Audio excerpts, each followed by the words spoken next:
Hi, everybody. I'm Jennifer Valoppi. I'm the founder of the Women of Tomorrow Mentor and Scholarship Program. I created the Jennifer Valoppi Show to help support the thousands of at-risk young girls we mentor each year at Women of Tomorrow, and we've basically been doing so for the past 28 years now. I want to make our life-changing content available to women of all ages, everywhere, anytime. This show exists to share honest conversations and meaningful stories about turning obstacles into opportunities, succeeding in today's world, and hopefully helping you create the life of your dreams. It's all about women helping women. Today's Woman Now is Jamie Byington. Jamie is a certified public accountant, a certified financial planner. She's worked for some of the country's largest accounting and consulting firms, most recently Cherry Bekaert. For over 40 years, she has provided tax consulting to high net worth individuals and real estate developers, advising them on things like tax strategy and long-term financial planning. Jamie is also a long-term board member of the Women of Tomorrow Mentor and Scholarship Program and the head of our finance committee. Today, we're going to be talking about financial literacy and how to build long-term security. So welcome, Jamie. It's great to have you here. It's great to be here. I haven't seen you in person in a while, so it's nice to connect. Yes, it is. Okay, so first of all, for young people, what exactly is financial literacy? Well, I consider financial literacy the ability to understand and apply financial skills in general. Okay. And I feel it's important because we want to be able to make informed decisions about our debt, our investments, and basically create a secure future. Okay. So that financial literacy spreads through almost everything we do in life. So what are the basics? Where do you need to start? Obviously, don't spend more money than you earn, I would think would be number one. That is a big one. That is a big one. So, how does that work? Easier said than done. Well, you're right. Spend less than you earn. It's really a math problem. So you have to evaluate what you have coming in. As a young person, maybe you have a job, maybe you're getting gifts for your birthday, an allowance, things like that. And as you get older, obviously, you typically have a job that has a fairly standard amount of money that's coming in. The more critical part, I think, is watching your spending. So I would say as a rule of thumb, when you're spending money, you want to spend about 50% of what you make on what you need. And I would say probably 30% of what you make on what you want. And the remaining 20% you probably want to put away for savings. And so knowing the difference between want and need is a pretty important decision. So you want to try to create good habits to say, these are certain things I need. Obviously you've got to pay for your electric bill or you've got to pay for your gas for your car, but there are other things you want. And so you want to be able to have some money there to spend on what you want. Well, I remember, like, for example, when I was first doing television in New York, when I moved and changed jobs, my salary doubled, but so did my taxes. Okay. Oh, that is true. And so did I think my rent tripled. So, when you start looking at a young person getting started, especially in a big city, and you say, well, you want to spend 50% on, your fixed income or what you're going to have to do every day, that was definitely impossible for me in the beginning. So how do you, really sort of gauge what you can do with your fixed income versus your variable costs? I mean, is it, how much leeway do you have in your variable costs? Like, what would those be? Well, that's a great question. So typically, especially if you're on a salary, your taxes are taken out before you ever see a dime. So the government gets their share, state, federal, payroll taxes, all that sort of thing. So you've got to evaluate how much you are going to be able to bring in, and then take a look at, okay, what is it that I have to pay? I've got to pay my rent. I've got to pay my electric, as you mentioned, fixed costs, things that aren't going to go away regardless of how much money you make. Right. So you basically have to make sure that you've set aside enough for that first.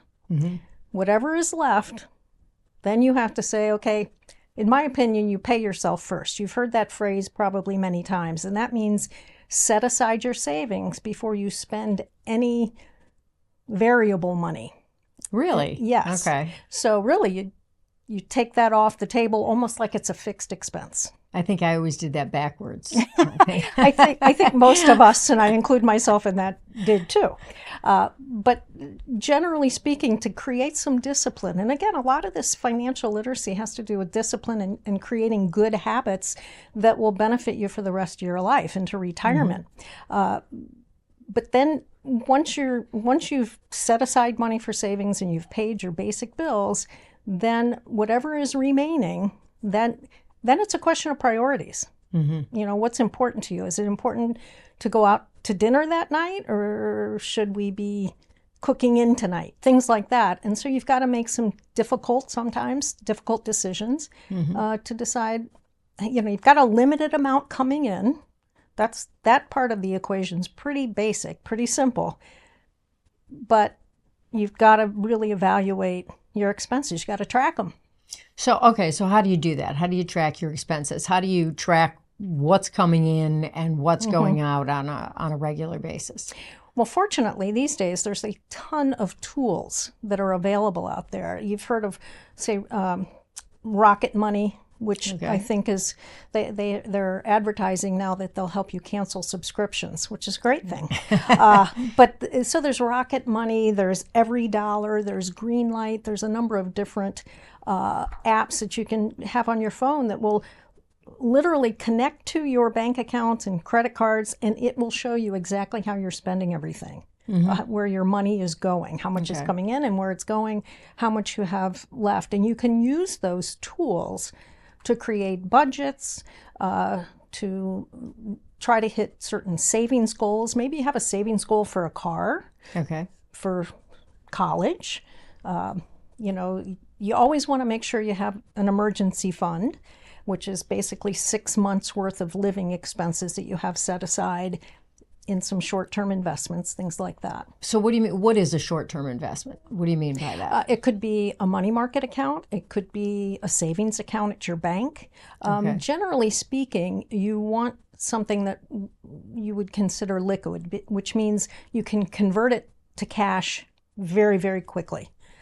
So anything, the rule of thumb is you want to make sure that you've got 3 to 6 months worth of mostly fixed expenses set aside before you start investing in anything that could have any risk associated with it. Okay, so that 6 months is to cover what? In case you lose your job? Yes, that's exactly what it is. All right. If you lose your source of revenue, you want to make sure you've got money sitting there that will hold you over until you're able to replace that income source. Okay. Yep.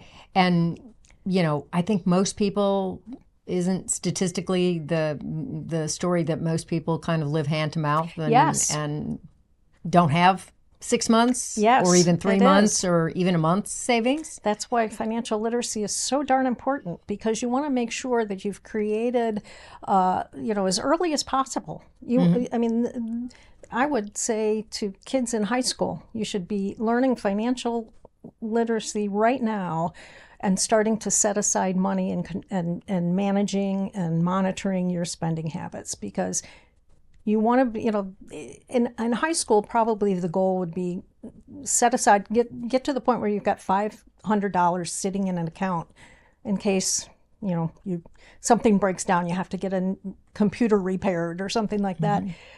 But as you get older, that fund that you really need to fund, like I said, pay yourself first.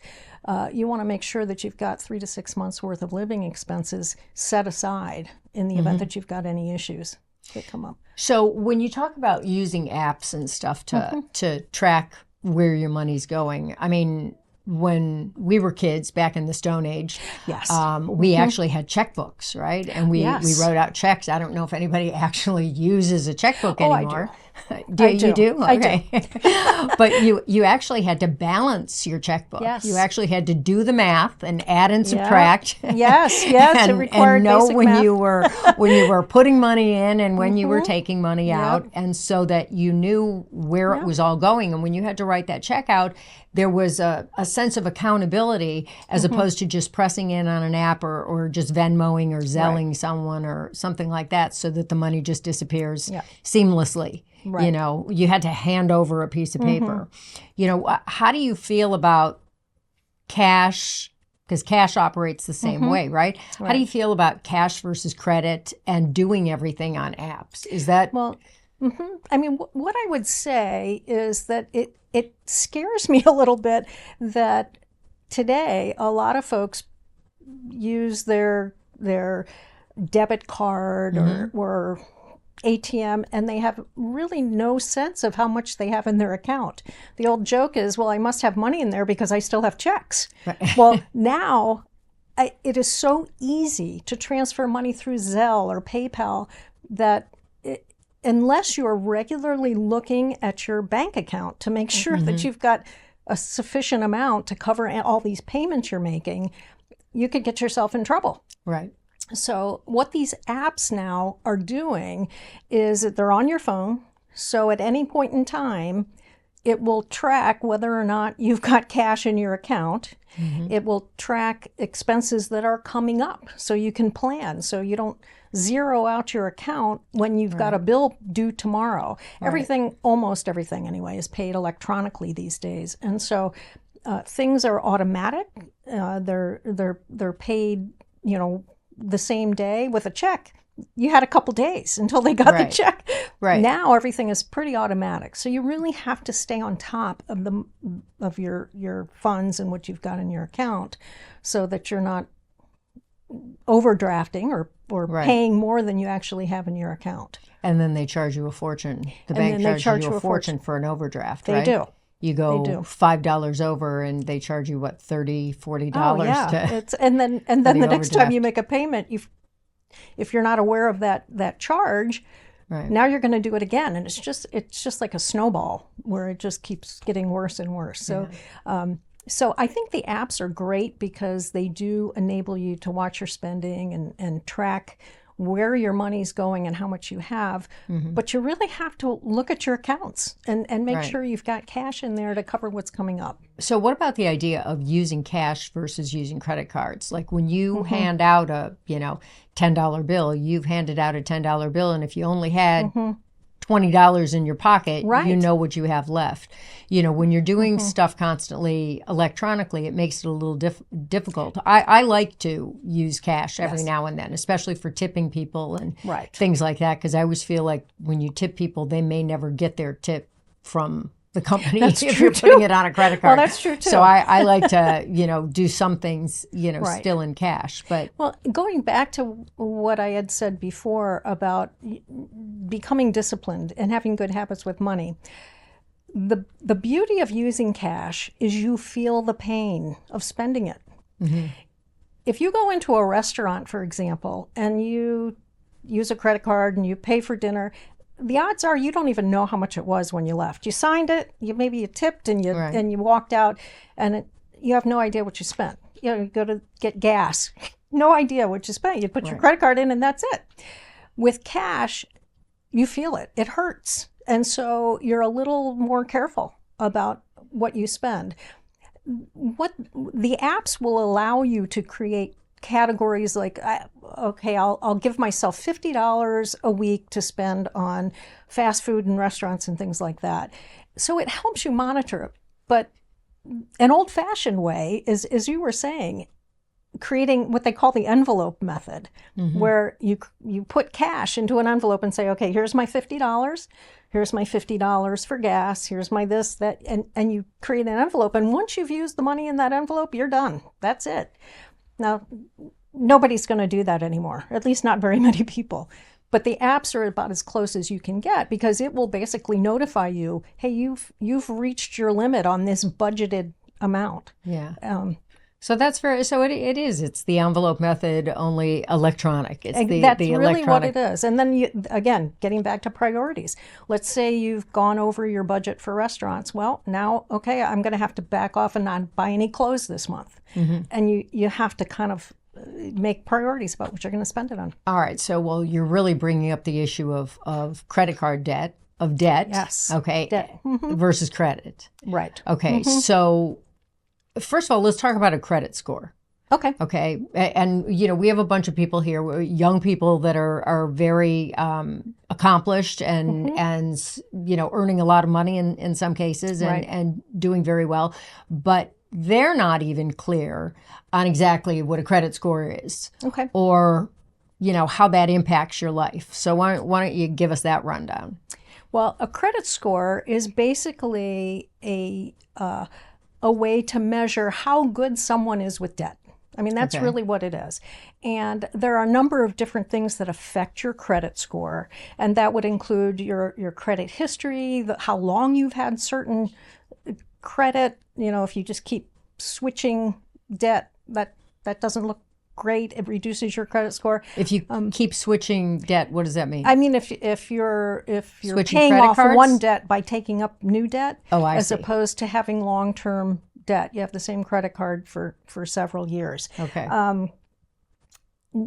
How often you're requesting new credit affects your credit rating. Probably the biggest, a third of what your credit score is made up of is how your payment history is, how good you are at paying things on time, Right. and the amounts you owe compared to how much of your credit limit are you using? Are you maxing out your cards every month? Things like that. So your credit score is basically it's a way. FICO is typically the company that does these calculations, and so they call it your FICO score. And it's held by, there are 3 main credit bureaus who use these credit scores. There's Experian, Equifax, and TransUnion, and they share that information with creditors, folks from whom you want to borrow. So the impact of having a credit score that is not great is that these creditors will charge you more interest because you're riskier. They don't know if you're going to pay as quickly, as well, timely as they would like, and so they typically will charge you more, a premium, to borrow money from them. So on one hand, you don't want to have too many credit cards, but on the other hand, if you don't have some credit cards, you don't really have credit. You don't have a credit score, right? You have to buy a car. You have to do things. You have to borrow. Like if you wanted to buy something in cash when you should put it on a credit card, for example, you're not going to get the benefit of having credit. And then the next time you need credit, no one will lend it to you. So what are the things you should be using credit to purchase? Well, I am not a big credit person. I am not a big debt person. In fact, I would say, again, getting back to habits when you're young, a credit score, and this is pushed all the time. I don't think there are more ads on TV than there are for credit cards. I mean, there are constant ads for credit cards, which tells you these guys are making some money, right, by giving out credit cards. And they often will do a couple things. Number one, they will say, this is good for your credit score, or they'll offer you miles or points or rebates and things like that. You will never win in that formula by getting credit cards. However, there is some debt, I think, that is valuable. I mean, I think it's good to have a credit card, not because it helps your credit score, but because it's convenient. It's in an emergency, if you don't have cash, things like that. But I think the secret to credit cards is paying them off at the end of every month. Don't carry balances. It's incredibly expensive to carry balances. Interest, late charges, things like that. But it's important to have to buy your car on credit, right? No, isn't it? I would not necessarily agree with you. I would say your first car, hopefully you're saving. Okay. I mean, if you're not saving, you're going to have to borrow money most likely if you need a car to get to work or something like that.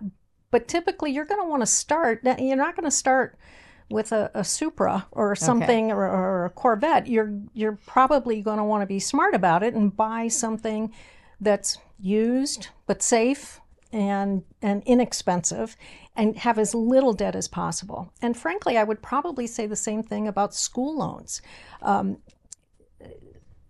It's often been said that school loans are good debt because you're investing in your future. But Right. I have heard horror stories about kids who run up $200,000 worth of school loans, and they're paying them into their 50s. So you want to be very careful about two things. Number one, picking a college that is not well beyond your means, Right. especially if you're going to be paying for it. You want to make sure that you're picking a college that is affordable but good. There's so many colleges out there that State are outstanding. colleges versus certain universities. Exactly. And not necessarily Ivy League, unless Yes. you're really going to get paid. The Right. question is, how do you know if you're going to get paid that you're an guaranteed that Ivy salary? League salary? Exactly. When you graduate from You're an Ivy right. League college. You're right. Although statistically, I think you probably Yes, do. I think that's true. There are many sites on the internet that talk about rate of return by college. So you can actually look to see what is the history of this college in terms of return on your investment. And Okay. and they're excellent sites out there that do that. But the other thing is, get scholarships. Go out there and apply to everything you can apply to. And I would mention Women of Tomorrow as one of those. You work hard, you invest the time on scholarships. That's probably a better investment than having to pay student loans for another 30, 40 years. So the student loans are sometimes inevitable, but I do think that you got to put some effort in to try to avoid too much in the way of student loans. Okay, so now as we get older, as we grow up and start to earn more money and things like that, I think debt takes on a little bit of a different role, because if you don't have good credit, Right. You can't buy a house. Typically You can't true. get a loan to buy a house, Typically right? true, yes. Or you're going to pay a lot more to buy that house, right? And Yes. you're going to get charged a higher interest rate. Higher Is that interest rate. correct? That is correct, yes. So let's say you're getting ready to buy your first home. You should shop around your banks, right? You should shop the Excellent banks idea, yes. and see who gives you the best interest Yes. rate, because they do vary. It's not They all do. the same, and right? and I would often start with whoever you bank with. They're probably the most likely they've seen your record, they've seen your stability. Right. They are often the best place to start looking for Right. rates.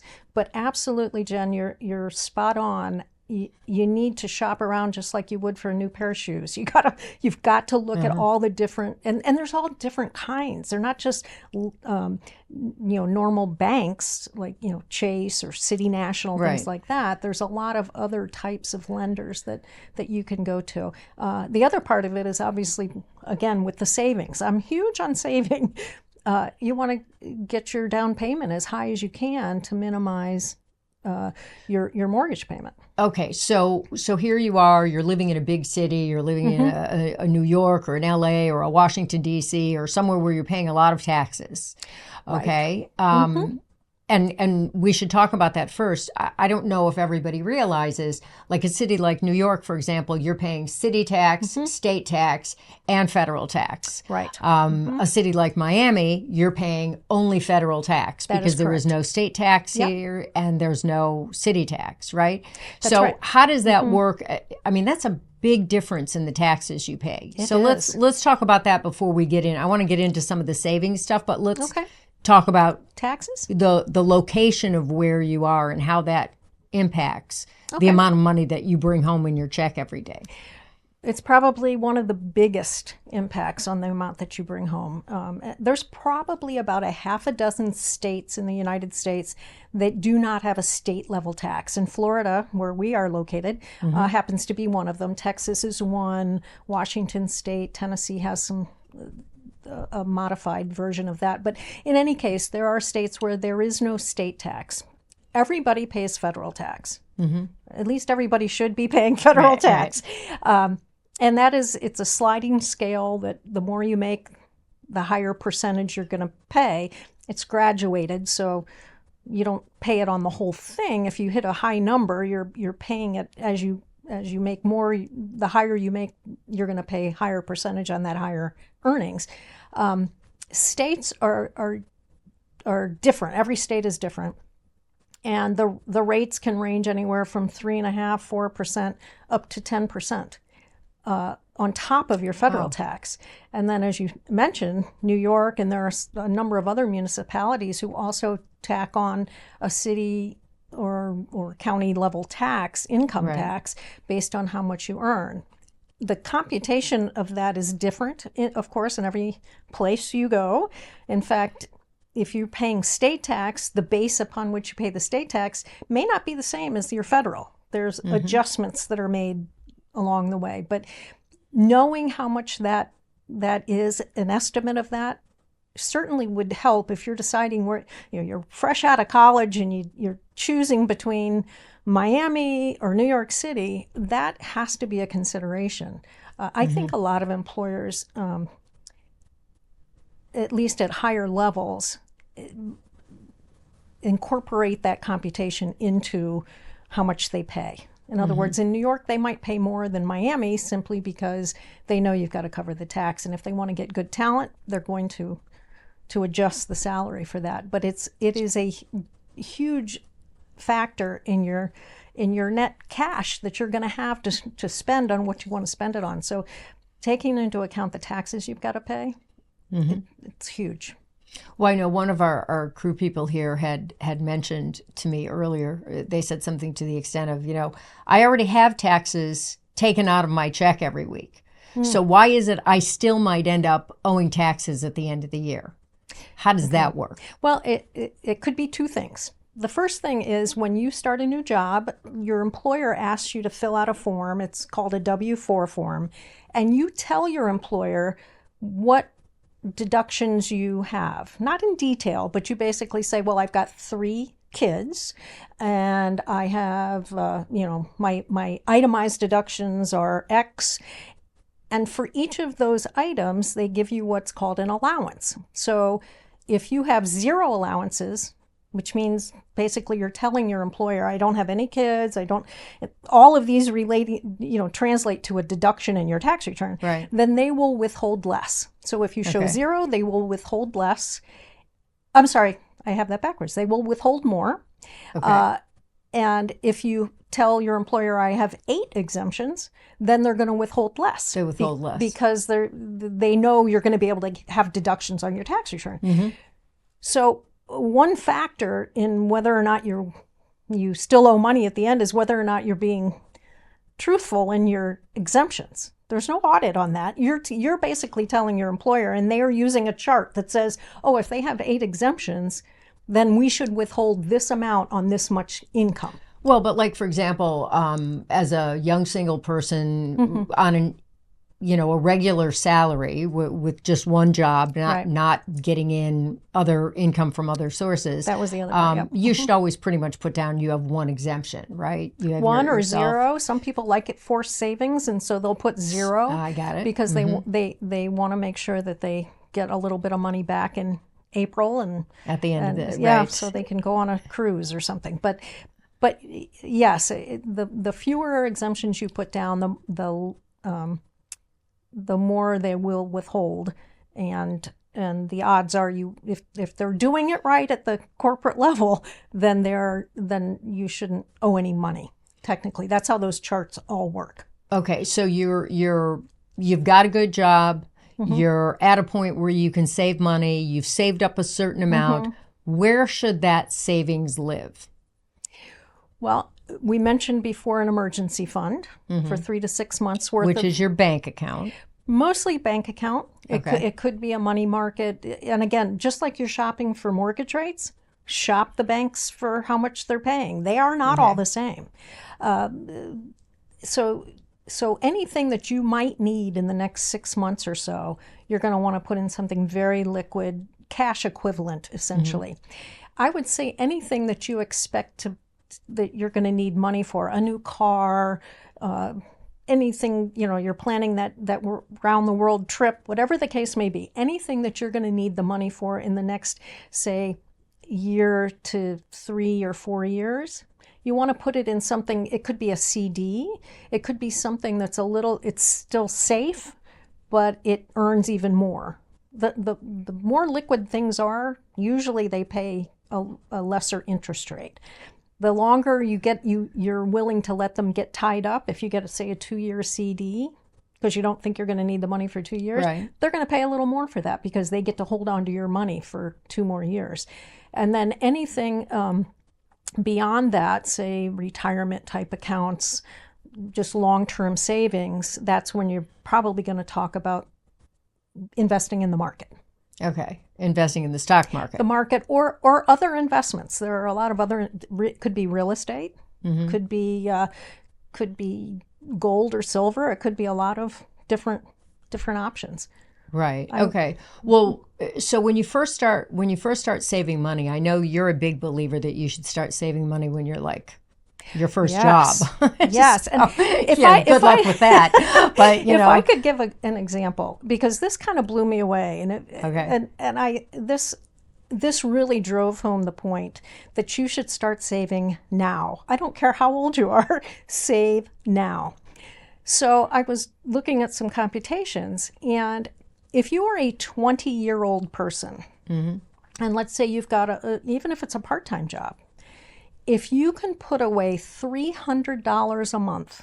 A month, okay. $300 a month, and I'm going to use 8%. I don't know if you can get 8% now, but it's kind of a lot. It's a lot, okay. But let's these computations were probably done several years ago. Okay. But let's say you can put $300 a month away from age 20 to age 30. And you're earning 8%. And at age 30, you don't put another dime in there. It just keeps growing. This is the beauty of compound interest. At age 60, you will that $300 a month during your 20s will have grown to approximately $550,000. Okay? Okay. And again, you've only put it in for 10 years, $300 a month. Now let's say that's Jim. Let's say Joe doesn't start until he's 30. And Joe starts putting in $300 a month, earns the same 8%, but he puts in $300 from age 30 to 60. So for 30 years, he's putting in $300 a month. His account would be worth about $425,000. So he's put in for 30 years as opposed to the 10, and he's got over $100,000 less. So that just tells me 10 years. The earlier you start, again, it all has to do with the time value of money. The earlier you start, no matter how small it is, start now. Wow. Well, that's definitely a good point. But in order to get something where you're earning 8% interest, especially, today, you have to have some combination of things in the market. So let's talk a little bit about investing. Okay. So I remember when I first started making money, and I had a lot of stockbrokers that were calling and invest in this stock and invest in this stock. And I was pretty lame about all this stuff. I was not financially literate for a long, long, long time. And I did. And, I always lost the money and that stuff. So the market was not good to me for many years. And then someone told me, that Warren Buffett, one of the great financial minds of the world, told his own family that when I die, just invest in the S&P. Yeah. So tell us what the S&P is and what that means. Well, the S&P is a group of companies, say the top 500 companies, and they track those 500 companies. And honestly, the secret to that, and this is any mutual fund, is diversification. I mean, I would say there are two main rules when it comes to investing. Number one, diversify. Because when one type of investment goes up, another might go down. So you're trying to you're not going to be able to trying to sort of make money always. Kind of always make money. Okay. The other thing is you can't time the market. I mean, you can't pick the date. Oh, this is the best date. You hear about people buying in the dips, and ideally, if you could do that, you would be one of the richest people on the planet, but you cannot time the market. So what most people will tell you to do is what they call dollar cost averaging, which is, again, putting in $300 a month, but buying in consistently over a period of time. You're buying in the lows, you're buying in the highs, but you're buying, I mean, the market historically has sloped upwards. Right.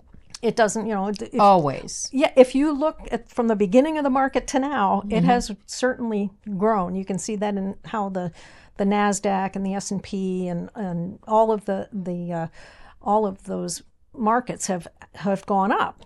But there have been periods of time where it has dipped and gone up back up. So what you want to do is, I think you can probably bet on the markets to go up in the long run.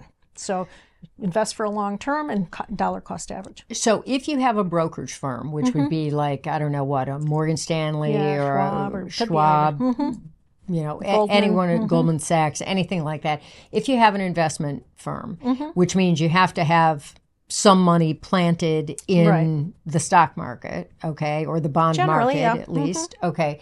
So, and then you'll have somebody that'll push you toward a specific mutual fund, usually toward their own product, right? Some of them do. And their product is every mutual fund carries fees. And those fees vary tremendously, which it also took me a really long time to learn. Yep. Okay, so talk a little bit about that, where if you just tell someone who is your broker to buy the S&P, you don't pay those fees, right? There are a couple different ways that you pay fees. One is there are some brokers who charge by the trade. Okay. So if you're constantly trading, you may pay fees for every single trade. Okay. There are some brokers that pay based on the value of your portfolio. So they will take a percentage. Okay. 1%. Usually it doesn't go much higher than 1.2%. Okay. The more you have, the lower the percentage you will pay. Okay. And then there's others that will pay where you will pay based on your investments, and then they will charge you a separate fee for advice or it's like I know there are a million different ways that they do this. They're in it to make money. They are. I see the commercials on TV about it where they say, "Oh, we're not your typical broker," but they all have to make money. It doesn't make sense that they would do that. But there's also a couple different ways that you can approach a money manager. There are some who will solely work with you on how you invest, and they may push certain proprietary investments for their company, and you got to be careful with that because they make more when you invest in their products. So I typically will look for someone who has what they call a broader infrastructure that in an open platform, so to speak, where they can invest in anything, and they're not limited. And I think at least for me, they've tended to be, I think, a little more honest because they don't have to push something. So if you are investing in something, should you ask the broker, well, what is the fee? If they recommend a certain investment, what is the fee on that versus the fee on this? And you really have to do your homework on that? Absolutely. They're used to getting that question. So you're not going to offend anybody by asking, for sure. And so when you're evaluating how you should put invest your money, you're going to get recommendations, but you're absolutely right, Jen. You should be asking about fees that are related to those. One of the guys here was talking about how, I guess in his new job, he's doing more or less, functioning as an independent consultant. Oh, okay. And someone recommended that he start an LLC. Okay. So he was talking about doing that. Tell me when that is a benefit to you to have an LLC. Do you pretty much have to be an independent, contractor to need an LLC or to need a corporation like that? No, I mean there's several different ways to legally organize yourself to do business. One of them is just to be a sole proprietor, an independent contractor where it's just you. Right. No, there's no corporate structure around you. When you file your individual tax return, you will report your earnings on there, minus your expenses, and that net income gets added with all your other income and expenses, and it's all reported in your 1040 to pay tax. An LLC is a legal structure it's kind of like putting a bubble around your business. There's really no tax implications to it. It's really pretty see-through when it comes to taxes.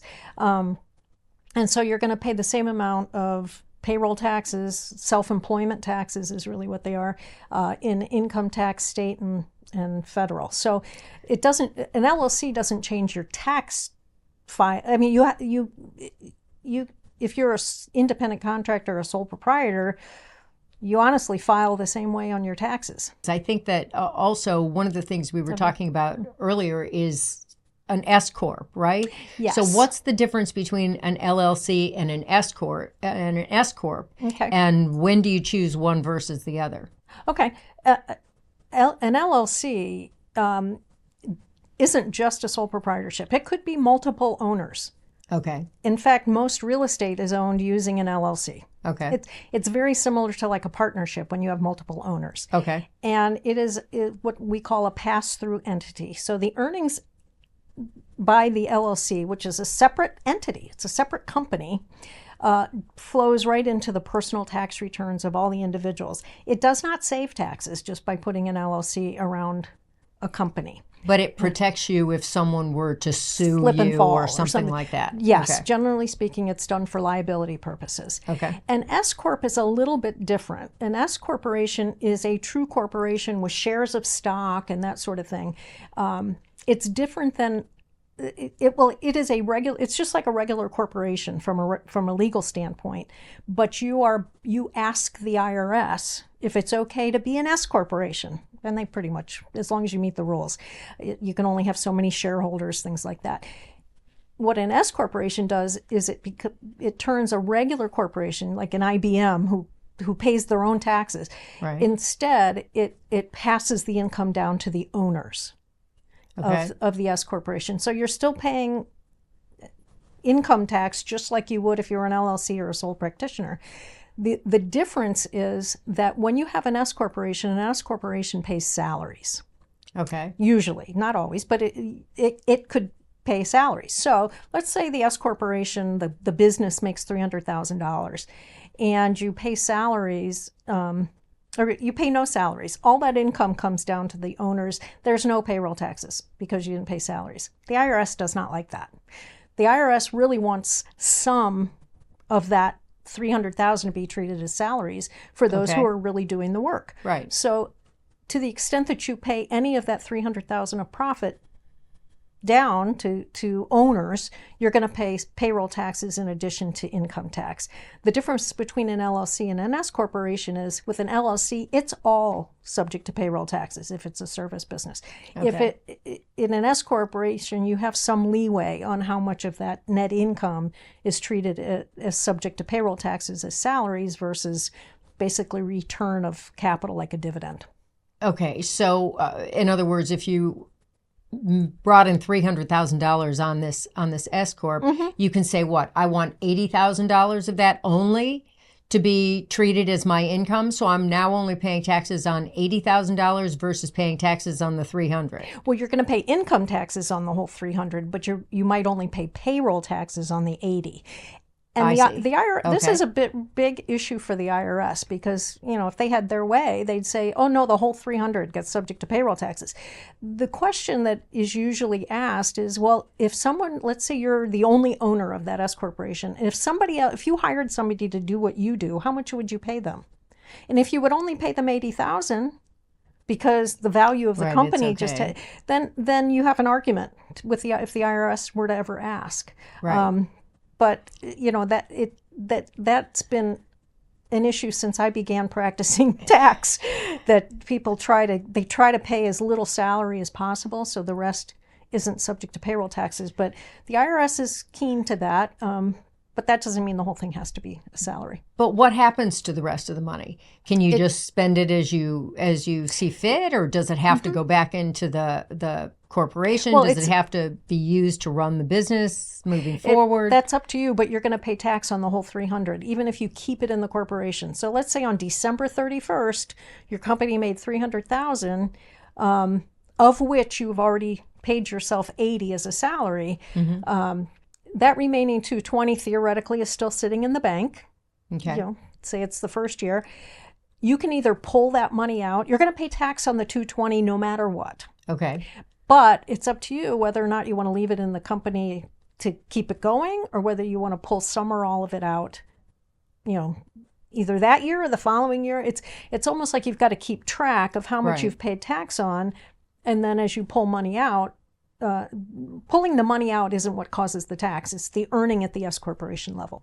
But both an LLC and an S corp protect you legally also from lawsuits and things really like that, the key. right? Yes. So the idea would be if someone slip and fell or something like that Yes. on your property, that you could not personally be sued, that they Right. could only access what was in the Yes. corporation that owned that piece of real estate that you yes. slip and fell on. Yes, I'm not an kind of attorney, thing. but that's generally the thought. concept. And Okay. typically people will use, I might be getting a little too deep on this, but people will use LLCs for real estate. Number one, because Okay. there's often multiple owners. But number two, when you've got real estate, they often throw off losses at the beginning from depreciation and expenses, things like that. And you're often limited to those deductions to how much money you've put in. Well, Okay. with real estate, you're borrowing money. Right. So for LLCs, you're given credit for your share of the debt. Okay. In S corps, you are not. So let's talk about expenses and tracking your expenses, your business expenses. Okay. So what actually is a deduction? What I mean, like, and I always get still confused about this because it's like there's always something that someone will say, "Oh, well, you can deduct that," and I'm like, "Really? You can? Why?" You know. So I don't really understand a lot of that either. So what are some of the basic deductions, and what are some of the more obscure ones? Well, the IRS, it's really not even the IRS, it's the Treasury Department, tells you you can deduct or reduce your taxable income by any amounts that you need to spend to earn that money.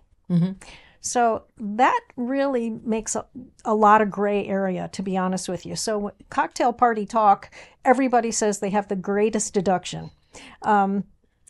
And honestly, the Treasury has really clamped down on a lot of what used to be. When I first started 1,000 years ago, there were a lot of things you could do.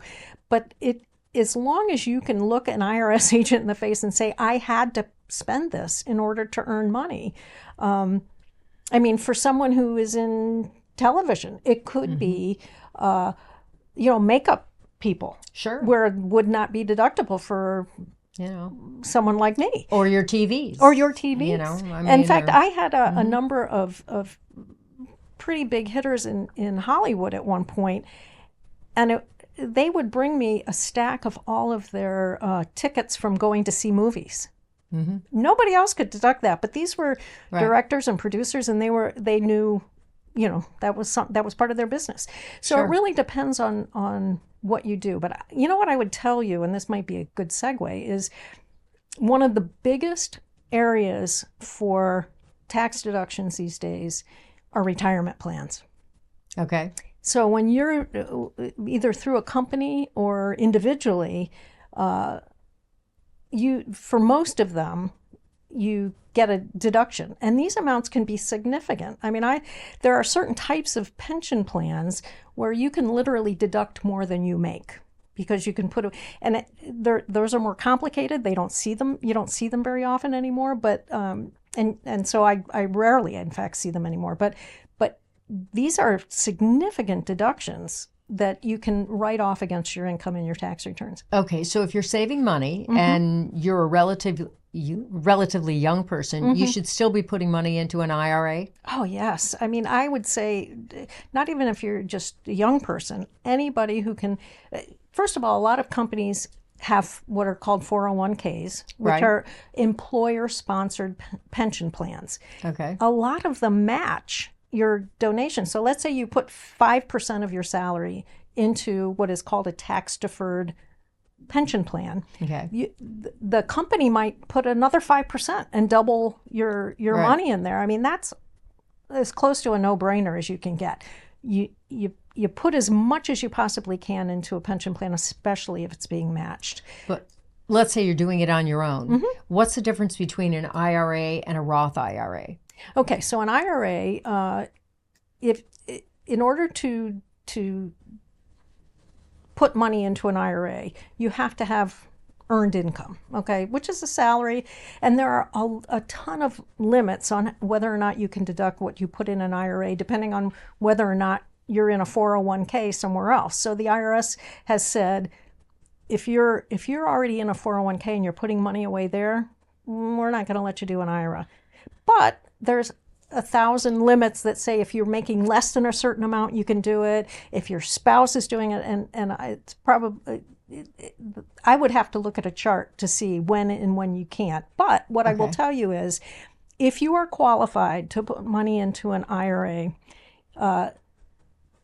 and I'm not even sure what the amount is right now, to be honest, but you can put a certain amount into, let's say it's, $8,000. Right. If you're over a certain age, you can put in another few $1,000s. So if you do what's called a traditional IRA, individual retirement account, you get a deduction for the amount that you put into your IRA, which is great. You get to take a deduction in your tax return. Okay. The difference between a traditional IRA and a Roth IRA is you don't get a deduction when you put money into the IRA, to a Roth IRA, but you never pay tax when the money comes back out. With a traditional IRA, you pay tax on 100% of what comes out.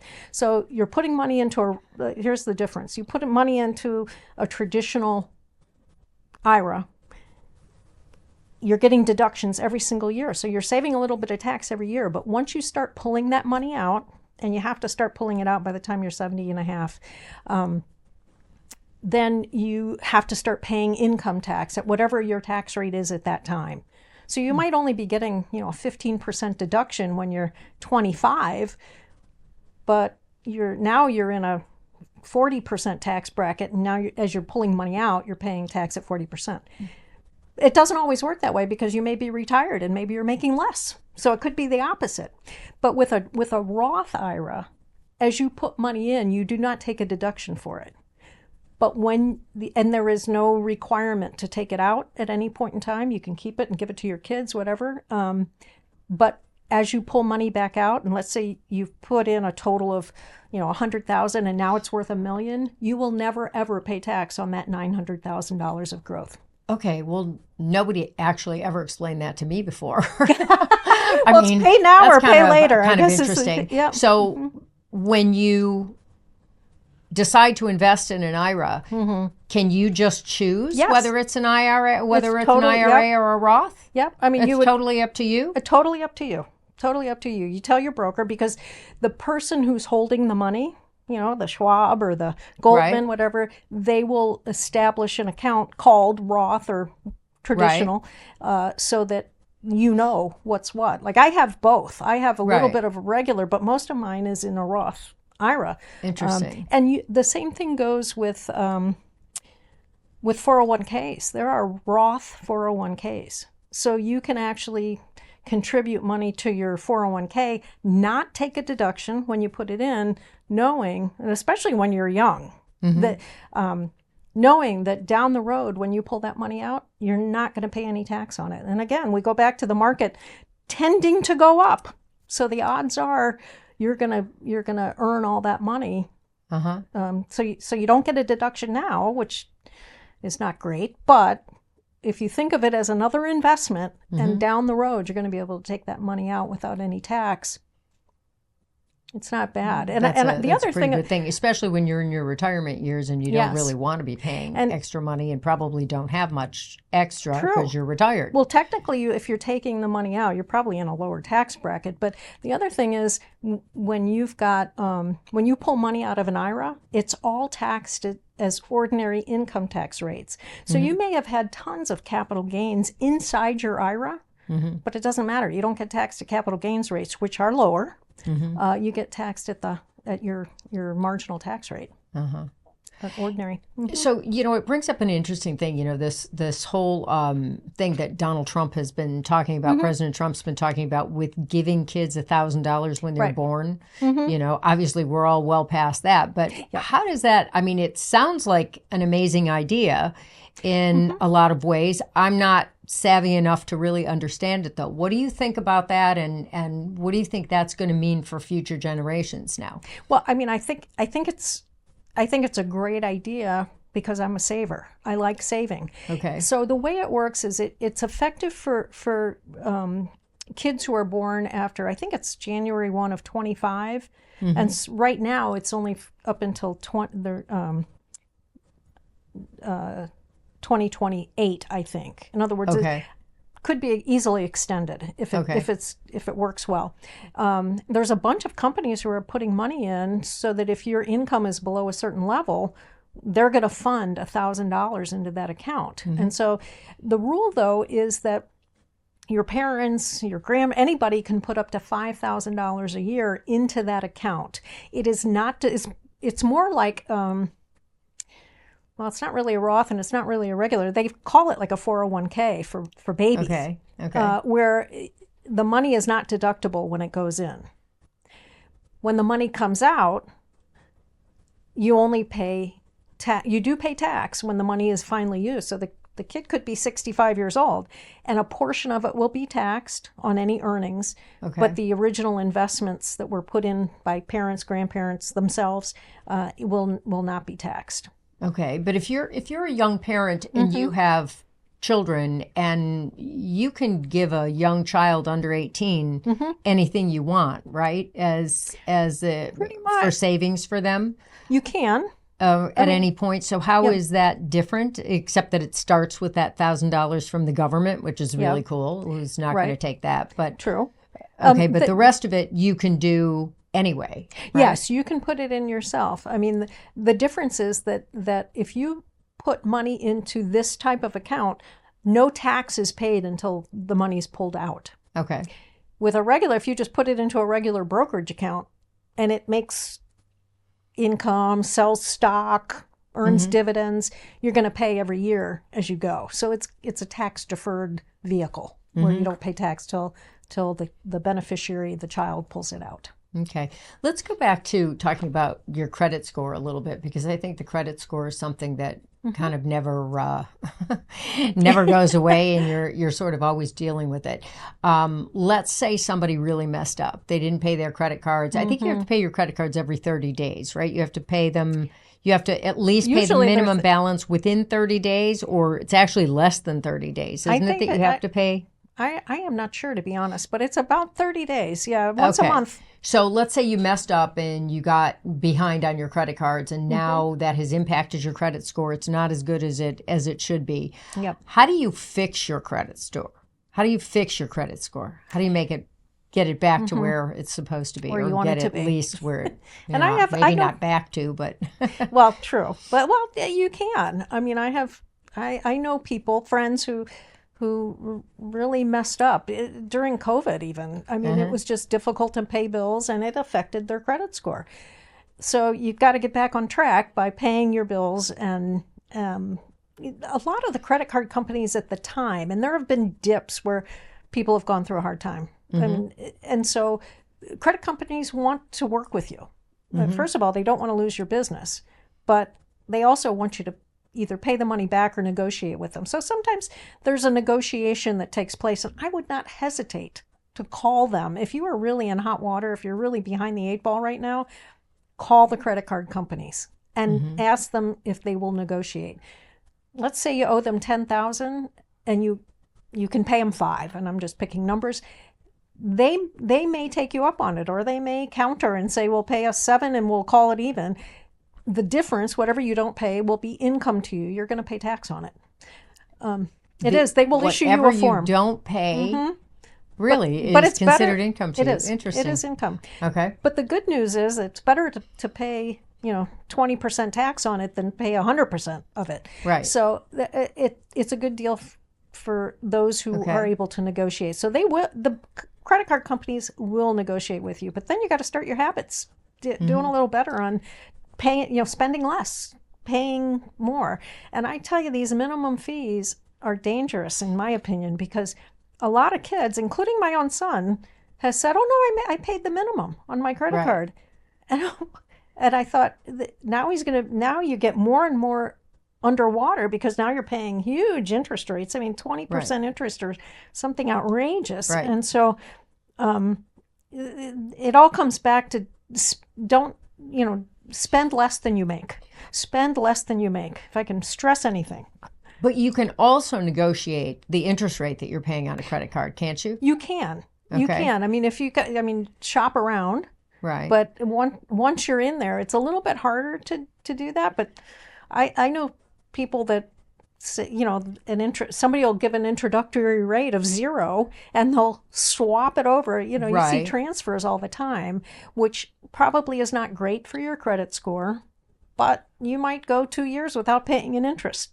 But payment. I can also remember calling a credit card company and saying, I'm paying what on my credit card? Yes. How can it be that I'm paying 20%? And they said, oh, well, we can reduce that.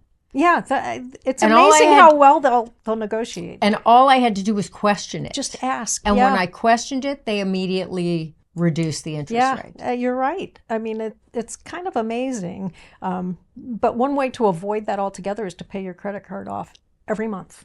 Right. Don't spend more than you make. Mm-hmm. Save today. Mm-hmm. If there's 2 things to walk away with, start saving today and don't spend more than you make. So what should your credit score be? Well, I mean, and I think anything above, say, 750 to 800 is Okay. pretty good. I mean, what's over the 800 highest? is excellent. I'm not even sure. I think it's between 850 and 900, but I honestly Okay. don't even know. So anything above 800 is really good. It's excellent. Yeah, Is I excellent. would say it's excellent. Okay, yeah. so that's where you want it to be, If is you above can get 800. it there, yes, you will be able to Okay. negotiate your interest rates.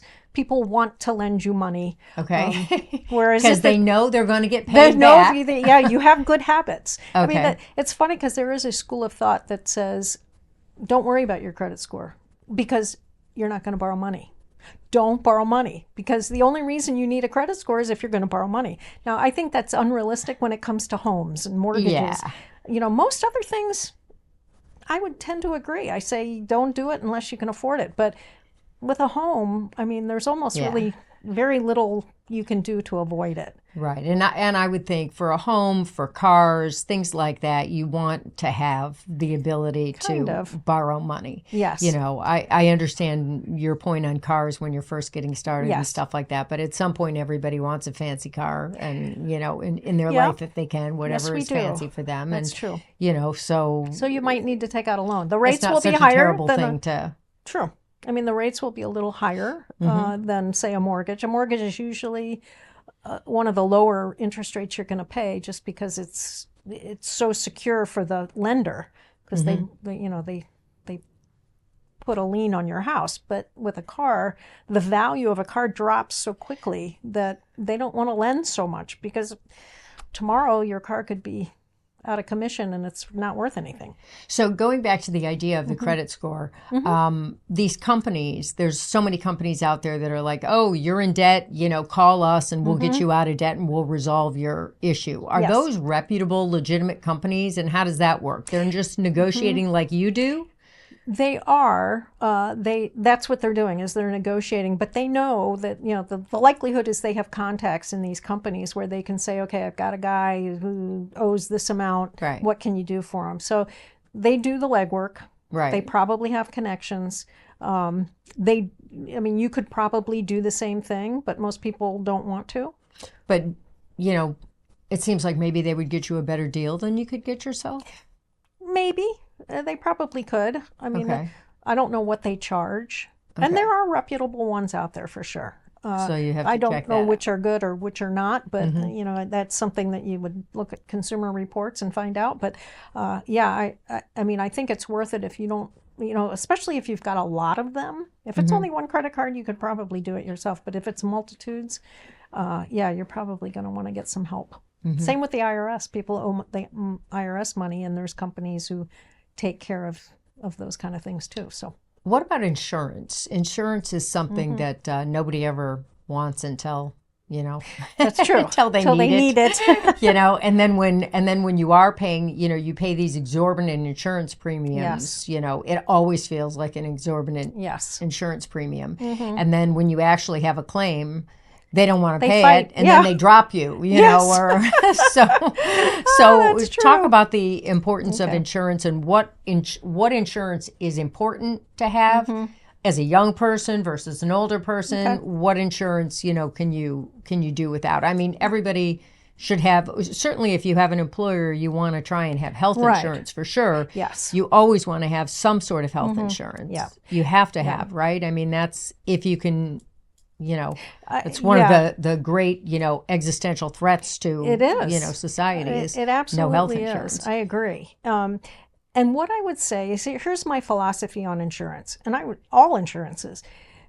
I would get the highest copay deductible plan you can get.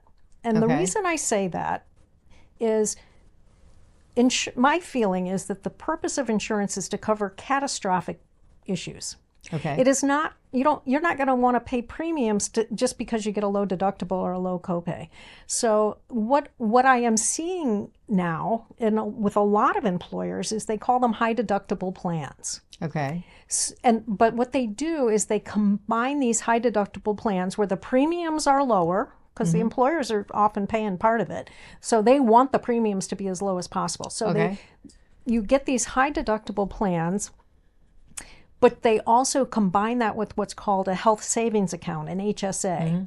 And the HSA is kind of like an IRA, only you use the money to pay medical expenses. So you're putting money into the HSA like you would an IRA. It's a savings. It's like a savings account. It comes out of your savings. Comes out of your salary that your employer typically will start the plan. And so you're paying much less for health insurance premiums, and instead you're putting the difference. Let's say you normally would pay $500 a month for health insurance. Now you're only paying $300. Maybe you take that other $200 and you put it in the HSA. As you need, especially if you're healthy, you definitely want to do this, because what happens is that $200 every month is building up. I mean, again, time value of money, compounding interest. Right. That money is growing. And let's say you go to the doctor. Well, it's a savings account? It's like a savings account. Okay. That's exactly what it is. It's like an IRA. Okay. And it's deductible when you put the money in. Okay. And so you let's say you go to the doctor, and now instead of your deductible being $50, it's $100. You could pull $50 from your HSA to pay for that. Okay. Or you can just pay for it. Okay. And let it keep growing over there in the HSA plan. But that is really where I'm seeing things going, because people don't want to pay these crazy high health insurance premiums. So they're getting, and again, my philosophy is insurance is there for catastrophic things. It's really not there to pay every little nickel and dime. It's to pay, God forbid something terrible happens, you want to make sure you've got really good, big insurance. And then if you combine it with the HSA, now you're kind of covering both. And again, if you stay healthy, when I retired, I mean, my HSA was pretty big, and now I can use it today to pay for any out-of-pocket expenses. But you can only use it for medical expenses. You only use it for medical. You can't pull it out. No. Can you use it for pay dental? Dental, eye, prescriptions. Eyes, prescriptions. You can use it for anything. For medical. Yep. So you have it there for cosmetic surgery, elective Not surgery. Elective, no. Not elective. No, it has to be. It has to qualify for like a medical expense that you would normally have. Okay. To deduct on your tax return. But it also, like Medicare premiums, it will pay your Medicare premiums. You can use HSA money to pay for that. Okay, so that's if you really put it in for a long time and save it forever and don't really use it. And you can put, I forget what the limit is, but it's a few thousand a year that you can put into this plan. So if you start early, it can grow substantially. So there's a maximum of how much you can Yes. put in every year. Yep. Like I And said, that it's comes right out of your paycheck if it's usually employer if it's done. an employer based, but you can start your own. You can have your own. Yeah. Uh-huh. You can, and can you merge two? Can you have one from your employer and one from yourself? Like, let's say there was a period of time when you weren't working, or okay, Yep. okay. sure can. And then, so what about other kinds of insurance? What about like life insurance? You see all these commercials: term life insurance, this insurance, that insurance. First of all, you only really want life insurance if you have dependents, right? You have to have a spouse or children or somebody like that. Yeah. That you don't Especially generally if you're have the breadwinner. insurance to give to your parents or something, right? Right. You right. would, you would have it Usually for not. children or a spouse or something like that. So, what's the difference between term life and Whole life. Or... I don't even know what they are. All I know is I see these commercials all the time saying, no, but you can get insurance. Yes. You know? I mean, well, the reason it's called term life is because you pay a premium just for a certain amount of time, and usually it's a year. Okay. And the rates, as you get older, the rates for insurance, term insurance, go up. Okay. So when you're young and you buy insurance, you're going to pay very little. And as you get older, and the chances are greater that you will not be around much longer, right, then the company is going to charge you more and more. And so term insurance is cheap when you're young. It renews usually every year, and you pay a little bit more. There are some where you can get fixed term. Well, they'll sell you something that says for 20 years you're only going to pay this amount, but at the end of those 20 years it doubles or whatever the amount is. Right. Whole life is more of like an investment type vehicle. Okay. Where you pay in, but it creates like this savings account within the policy. So it's called a surrender value, so that you can literally pull cash out once it's accumulated to a certain level. It's more expensive because you're creating a savings inside of the policy. I would say, it's hard for me to say who should get what. I mean, I think the first step is to say, what would I get life insurance for? Is it to pay my burial costs? Well, then maybe you get a small whole life policy because it'll last forever. It doesn't go away. But it would be small because it's just for burial costs. If you've got to take care of kids, maybe you get a term or a whole life policy that lasts until they're 20, 25, whatever. Beyond that, it's really just, how much can you afford or not? One more question about insurance. The one more question about insurance is you're a young single person living in an apartment. Should you have renter's insurance? Yes. Okay. To cover what? Anything inside the walls. Okay. So your clothes, your... Yes, anything whatever that you keep. own inside your furniture. Your furniture. If it's unfurnished, it's inexpensive as can be. It's Okay. really inexpensive, and frankly, I think it's well worth it. Okay, so final question. What does a financial advisor actually do for you, and how much money should you have before you get one? Well, the first answer is easy. A financial advisor, there's a couple different types of financial advisors. There's those that only advise on selecting investments. And so either they pick stocks or mutual funds or alternative investments, like REITs or gold or whatever the case may be. The other kind, which sometimes charges additional amounts, but not always, will also give you general financial advice in addition to managing your investments. In other words, they'll help you look at your taxes. They'll help you decide on insurances. They'll do cash flow projections for you just to say, are you spending more than you should or not out of your portfolio? So that it's really more advising in that case, rather than just selecting investments. Okay. I personally have that kind. You should have like how much savings before you do that? Wow. I mean, it's hard for me to say, but I would say any savings because I think it's good to get advice. To get somebody and figure out how much they charge. Okay. Find out I mean, the less you have, the percentage-wise, you're probably going to pay a little bit more, but I think it's worth it if you're young and you're just getting started. Lots of times employers offer managers that will help. Thanks, Jamie. It is so great to have you here today. Thank you for having me. So we want you to let us know one thing from today's episode that actually resonated with you, and send it to us via social media or in the comments. And we'll post and read your responses to hopefully help other women who might have missed it today. Every episode ends with a Woman Now micro action. Now, this is something simple you can do to improve your life and move yourself forward. So today's micro action is think big. It takes just as much time to achieve a small dream as it does to achieve a big one. So remember, every step you take takes you one step closer to your future. Think big today. And if you would like to support the Women of Tomorrow Mentor and Scholarship Program and the thousands of young women that we serve through mentorship, education, and access to opportunity, if this conversation inspired you, please subscribe and follow us and learn more about Women of Tomorrow at womenoftomorrow.org. Your donation can definitely help us change the world one young woman at a time. Thanks for listening.